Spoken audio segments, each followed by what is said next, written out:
শুভ দুপুর বন্ধুরা, তোমাদেরকে আজকে একটা দারুণ রেসিপি শেয়ার করব। ঘরোয়া পদ্ধতিতে চিকেন তন্দুরি। আমি এখানে কিন্তু সব হাড়ের পিস নিয়েছি, লেগ পিস আছে, উইংস পিস আছে। তো এখানে আমি এখন তোমাদেরকে দেখাবো কি কি ম্যারিনেট করতে কি কি লাগে। তো চিকেন আমি নিয়ে নিয়েছি, আর এখানে লাগবে কাশ্মীরি লঙ্কার গুঁড়ো, ঝাল লঙ্কার গুঁড়ো, হলুদ, জিরের গুঁড়ো, ধনের গুঁড়ো, পরিমাণ মতো নুন, আর লাগবে বেশি পরিমাণে 1.5 চামচের ওপরে রসুন বাটা, আর 1 চামচ আদা বাটা, আর লাগবে হচ্ছে টক দই, আর লাগবে অল্প একটু তেল। তো আমি এগুলো সব একে একে দিয়ে দেবো।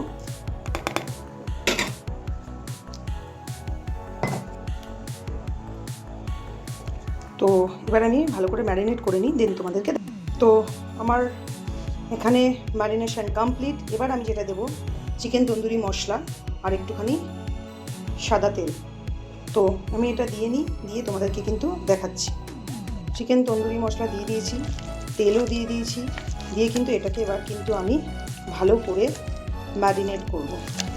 এটাকে যদি তোমরা ওভারনাইট ম্যারিনেট করে রাখতে পারো তাহলে খুব ভালো হয়, আর যদি না পারো খুব কম করে হলেও 7-8 ঘন্টা কিন্তু এটা ম্যারিনেট করতেই হবে, তবেই কিন্তু এটার টেস্টটা তুমি পাবে। তো আমার ম্যারিনেশন কমপ্লিট। এখন 6-7 ঘন্টার জন্য এটাকে আমি রেস্ট দেবো। তো চলো আবার দেখাবো যখন আমি এটাকে তন্দুরি বানাবো আর কি। চিকেন তন্দুরির যে আমি ম্যারিনেট করে রেখেছিলাম চিকেনটা, আমার ম্যারিনেশন কমপ্লিট। এবার আমি তোমাদেরকে মাইক্রোওয়েভ ছাড়া গ্যাস ওভেনে কীভাবে চিকেন তন্দুরি তুমি বানাবে সেটা তোমাদেরকে শেখাবো। তো আমি এখানে প্যানটা বসিয়ে দিচ্ছি, গ্যাসটা আমি জ্বালিয়ে দিচ্ছি। দেখতে পাচ্ছ গরম হয়ে গেছে। আমি এখানে কিন্তু অল্প পরিমাণে সাদা তেল দিয়ে নেব, বাটার। তো একটু মেল্ট হোক ততক্ষণে, তারপর আমি একে একে কিন্তু চিকেনগুলো দিয়ে দেবো। তো আমার এখানে তেল গরম হয়ে গেছে, বাটার অলমোস্ট মেল্ট করে গেছে। এবার কিন্তু আমি গ্যাসের ফ্লেমটা হাই করে আমি এগুলো আস্তে আস্তে একটা একটা করে কিন্তু ছেড়ে দেবো।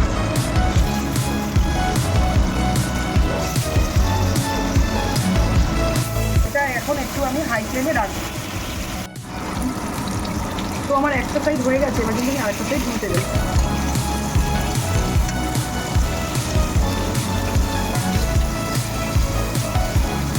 কেমন এসছে, কি লাগছে চিকেন তন্দুরির মতন?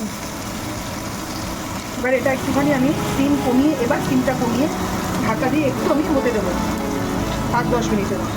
তো আমার দেখে তো এক পিঠটা হয়ে গেছে, আর একটু হচ্ছে, কিন্তু আমি এর মধ্যে যে বাটার আমি মেল্ট করে রেখে দিয়েছি ব্রাশ দিয়ে কিন্তু আমি লাগিয়ে দেবো। তাতে কিন্তু জুসি ব্যাপারটা আরও বেশি থাকবে, আর তন্দুরিটা খেতেও কিন্তু ভালো লাগবে। আর এইখানে যে এইগুলো আছে এগুলো তোমরা এর মধ্যে দিয়ে দেবে। ওই গ্রেভিগুলো তোমরা লাগিয়ে দেবে। এখানে যে অয়েলটা বেরিয়েছে, বাটারটা যেটা আছে এটাও লাগিয়ে দেবে, বারে বারে ব্রাশ করবে। তো এটা এখনও আমি আরও 5-7 মিনিটের মতো হতে দেবো সিম করবে, তারপর তোমাদের দেখাচ্ছি। তো আমাদের অলমোস্ট তন্দুরি চিকেন অলমোস্ট হয়ে গেছে, তোমরা দেখতে পাচ্ছ কালারটা। এবার গ্যাসটাকে আমি একটু বাড়িয়ে দেবো, আর হয়ে গেছে কিনা সেটা চেক করার জন্য আমি ছুরিটা এই দেখো, এই যে ছুরিটা দিয়ে দেখলাম হয়ে গেছে। তো এবার আমি এটাকে কিন্তু তুলে নেবো প্লেটে, এখনও কাজ আছে, আমি তুলে নিয়ে তোমাদেরকে দেখাচ্ছি। তো আমার তো তন্দুরি অলমোস্ট ডান। এবার এটাকে আমি একটুখানি গ্যাসের আগুনে একটু পুড়িয়ে নেবো হালকা, একটা একটা করে সব পুড়িয়ে নিচ্ছি, দেন তোমাদেরকে দেখাচ্ছি নেক্সট স্টেপটা। এটা পোড়ানো সব কিছু কমপ্লিট, অলমোস্ট রেডি। এবার আমি যেটা করবো, এখানে একটুখানি চারকোল আমি একটুখানি পুড়িয়ে নেবো, পুড়িয়ে নিয়ে এটাকে স্মোকি ফ্লেভার আনার জন্য কিন্তু আমি এর মধ্যে দিয়ে দেবো। তোমরা দেখতে থাকো। আমি চারকোলটা পুড়িয়ে নিয়েছি, নিয়ে আমি এখানে একটুখানি ঘি দিয়ে স্মোকি ফ্লেভারটা আনার জন্য আমি কিন্তু ঢেকে দিলাম। দিয়েছি চারকোলটা দিয়ে রেখে দিয়েছি, দেখতেই পাচ্ছ তোমরা পুরো স্মোকি ফ্লেভারটা হচ্ছে। তো এবার আমি প্লেটে সার্ভ করব। আমার চিকেন তন্দুরি পুরোপুরি কমপ্লিট, তোমরা দেখতেই পাচ্ছ। আমি এটাকে গার্নিশ করেছি একটু লেবু আর একটু পেঁয়াজ, আর হচ্ছে তার সাথে গ্রিন চাটনি তো মাস্ট। আর যেটা আমি লাস্টে করবো একটু কিন্তু চাট মশলা এর উপর থেকে আমি একটু ছড়িয়ে দেবো। তো আমার চিকেন তন্দুরি কিন্তু কমপ্লিট। তোমরা কিন্তু অবশ্যই কমেন্ট করে জানাবে কেমন হয়েছে, আর যদি আমাদের ভিডিও ভালো লাগে তো অবশ্যই লাইক শেয়ার কমেন্ট তো করবেই। তো আজকের মতন এখানেই, গুড নাইট।